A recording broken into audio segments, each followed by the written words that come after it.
About 10 years ago, my best friend stole about $20,000 from me. That $20,000 that I got stolen from me probably made me millions of dollars over the last decade. This is Matt Petruso, real estate investor, entrepreneur, business owner, and author.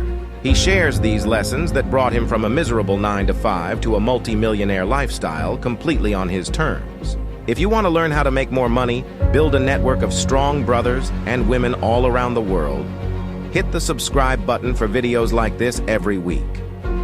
In this short video, I'm going to share with you that exact story, but also the two main lessons that I learned from getting that money stolen from me that allowed me to not only make more money, but also keep the money that I made. If you don't want to have to lose the $20,000 to your best friend, watch this video and you can still gain the insights that I had to go through. So before I go into the details of what happened, how did I get the $20,000 stolen from me, and what lessons did I learn, I kind of want to go back to the beginning of my entrepreneurial journey so you know kind of where I was at, how I got there, and how I was able to now have multiple seven-figure businesses in industries I knew nothing about. And it all kind of started from the point where, if you know anything about my story, is I went to college, I went and got my safe and secure 9-to-5 job, and then I just realized I hated working for somebody else, and I knew I was going to be miserable if I was sitting in this cubicle for the rest of my life.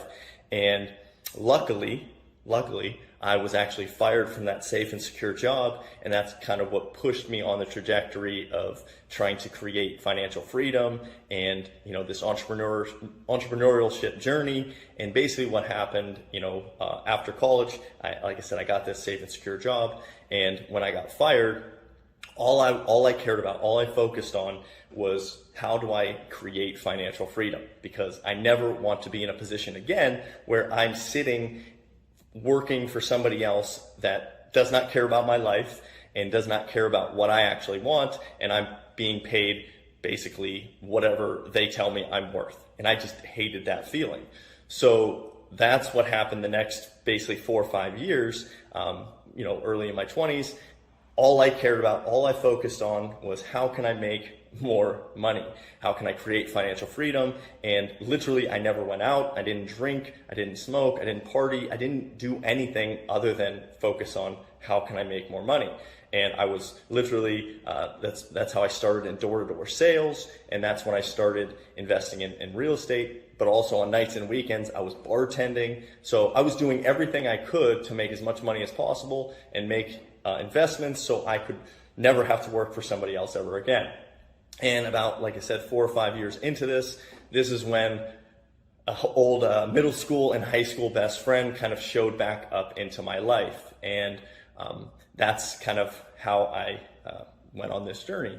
And basically what happened is, like I said, all I was focusing on was making more money.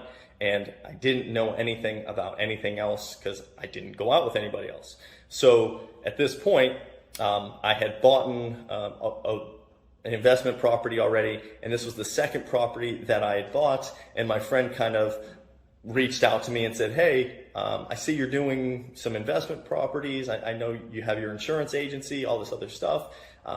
I do construction. I would love to partner up and help you with some renovations and things like that. And I said, oh, that sounds great. So that's what happened. My second property that I bought, I was planning on moving into the second floor and renovating the first floor and renting that out, just like I did in the first property. I basically just did that and was doing it again. So he started working with me, and we were doing some basic renovations, and we ended up doing a lot of stuff for the first floor. And he ended up basically saying, like, well, why don't I just move into the first floor? I'll pay you rent, and then now anytime that you get a new property or something like that, I'll just work on it, and we'll be partners in a lot of stuff. I said, oh, okay, that sounds great, because he had done some decent work, and I was like, all right, well, now I have a tenant. That sounds good. So I was actually, like I said, living on the second floor, and he was living on the first floor. And for the first couple months, everything was good. And then eventually the rent kind of started showing up a little bit late every month. And I didn't say anything, and, just who I was at the time. And then eventually, a couple months later, he was like, hey, why don't we, get a new property and we'll start a business together, and I'll start doing jobs for other people, and then you'll make a percentage off of the jobs that I make, and, we'll do all that. So I'm like, oh, okay, that sounds pretty good. I'm like, I definitely wanted to get into construction, but I didn't want to have to do the manual labor myself. So that's the first kind of error of my ways, is I gave him basically like $10,000 to buy a work truck, to set up the LLC, all this other stuff. So, he did all that. And then at that point, I actually went and bought a triplex, so my third investment property at this point. And I knew that I was confident, I thought, in the fact that I had a hard worker and was going to be able to help me renovate this property. And, we had just started this construction company, right? So I bought this triplex, and it needed a lot of work. It was a complete gut job. I still own the property today, but it cost me a lot more than what I wanted to spend on renovating this property. But I remember at this point, I had the first vacation that I was going to go on in last like 5 years, right? And it was a big like Mediterranean cruise for 2 weeks. And I was super excited, especially for the fact that I knew that I had this, guy I could trust, that he was going to go into the property I just bought, and he was going to help renovate it. And by the time I got back, life was going to be good, and the property was going to be renovated to at least a good degree. And I didn't have to worry about anything while I was out of town. Well, as I'm sure you are aware, basically what happened is I gave him another close to $10,000 to renovate the triplex, to do a lot of work. And by the time I got back from the Mediterranean cruise, he was gone. So he wasn't in the apartment anymore, and the money that I gave him was completely gone, and nothing had been done to the property. So at this point, $20,000 was a pretty decent chunk of change for me, and I was like, well, what just happened? I'm like, how did, one of my best friends just basically not do the work he told me he was going to do, and then on top of it, basically just stole the money from me. And I was pretty hurt, and that's when I learned the two lessons I'm going to share with you today. And basically the first lesson that I learned was the fact that I was not confident in myself, because all I was doing was focusing on myself and money, right? I didn't actually care about anything else. I didn't focus on my health. I didn't focus on my mentality, didn't focus on my physicality, anything like that. All I cared about was making money. And my confidence in who I was as a person was at a very low point, because I wasn't going to the gym, I wasn't eating well, I wasn't taking care of myself, and I was easily taken advantage of because I was very timid. He was a bigger guy than me. He was, I still had this mentality of just weakness, and I couldn't stand up for myself. So when I knew things I was already being taken advantage of, I kind of just let it slide, right? And that's the first lesson I learned was, if I want to be taken seriously, I need to take myself seriously.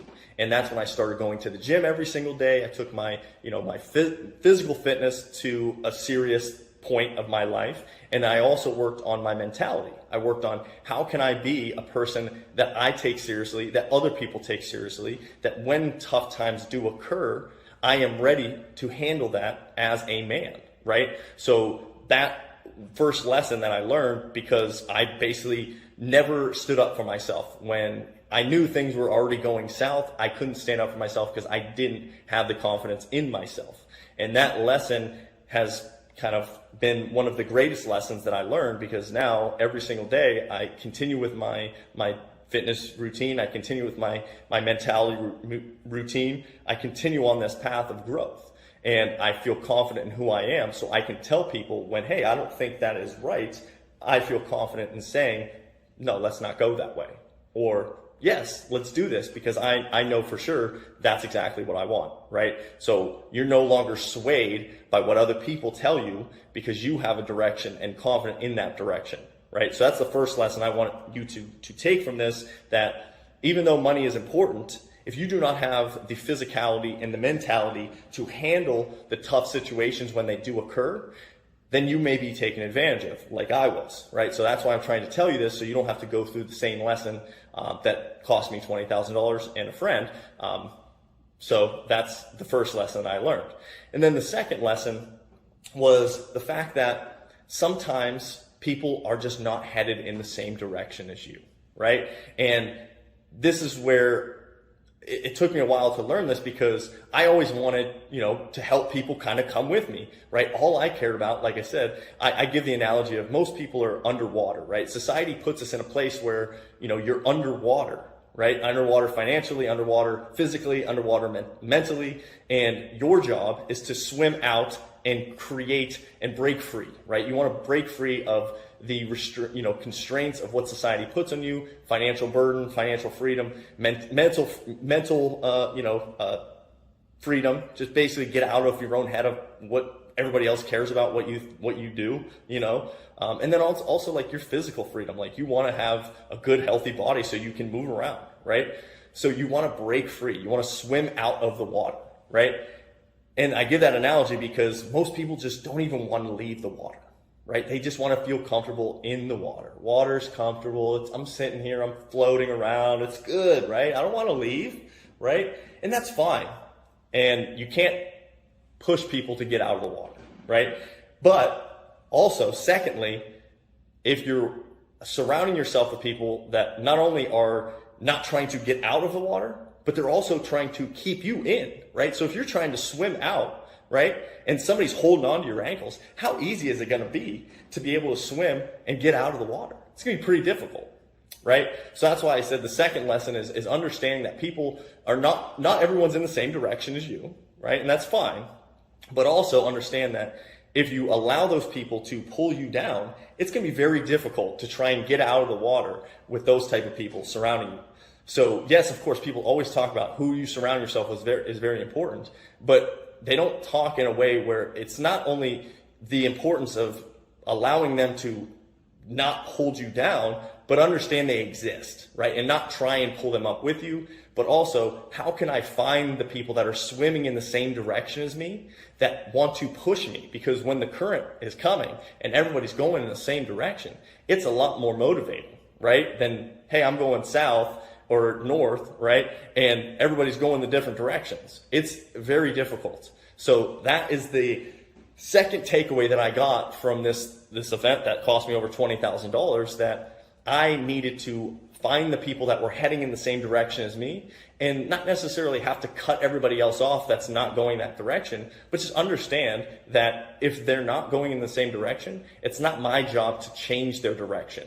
It's my job to focus on how do I limit the interaction with those type of people and not let that interaction pull me down and continue on the path that I'm on, right? So as long as you know that and know the path that you're on, life will be good. So I hope these two lessons didn't cost you $20,000, didn't cost you a friend, and you can gain some insight from something that happened to me that allowed me over the last decade to really create a life that I genuinely am so thrilled about, right? And I would have never thought this was possible. The life that I have now, I would have never thought was possible. But these lessons that I learned helped me not only make more money, but also create an aura of who I am, of a person of value. I value myself. I value my word. I value the things that I do. I treat people with respect, and I make sure that life is on my terms, and my terms is creating whatever I want, right? And helping people along the way that want to be helped, and not focusing on the things that I can't control, right? So if you thought these short little lessons were important or valuable to you in any way, please, like, subscribe, comment below if there's something else that you want to learn about how I, got from where I was to where I am today, because obviously I can't share all the details of what's happened over the last 15 years in one video. But if you are interested, please comment below. I genuinely want to share some insights that helped me along the way. And if you have questions, please leave them below. And if not, I will talk to you soon.